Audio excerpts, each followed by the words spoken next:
remember, if you're in a good position, you still got the 2-minute EWO, right? It's just if you, depends on where you bought here, right? If you bought high on the candle or low on the candle, right? But otherwise, you're still golden. NVIDIA is staying up strong. Look at it.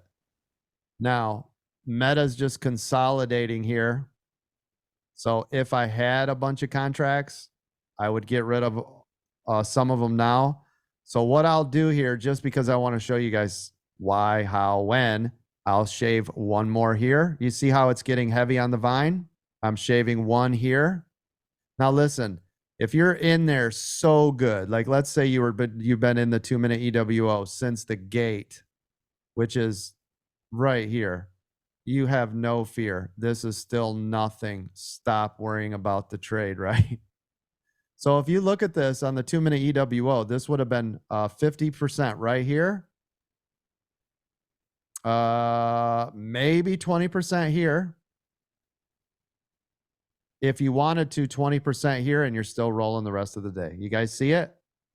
And this one is questionable because if you got in at the right time, which is down here, you're still way up here. So again, if you get in at the right time with the right position sizes, nobody, and I repeat, nobody, Tesla new low a day, should be panicking, right?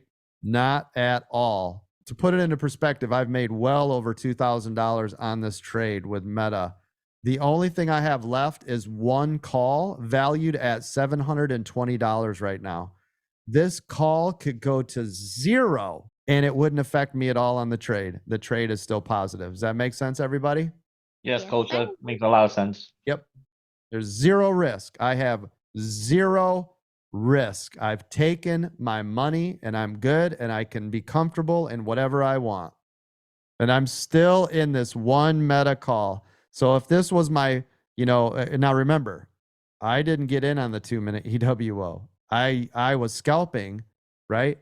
So mine was way different than if you guys are in a 2-minute. I was just scalping it, but kind of showing you the idea of my scalp, same type of principle where I'm collecting as it moves in different areas, right?